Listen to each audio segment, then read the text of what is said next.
பெற்றோர்க்கு மேலான உலகம் இல்லை என்றார். கற்றோர்க்கு மேலான பெரியோர் இல்லை என்றார். நர்த்தன விநாயகனை நாளும் தொழும்போது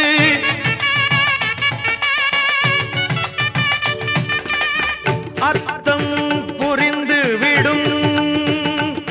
திருவருள் துணை இருக்கும். தினம் தினம் மனம் துதிக்கும். அவன் அருள் நலம் சேர்க்கும். பிள்ளையார் சொழி போட்டு நீ நல்லதை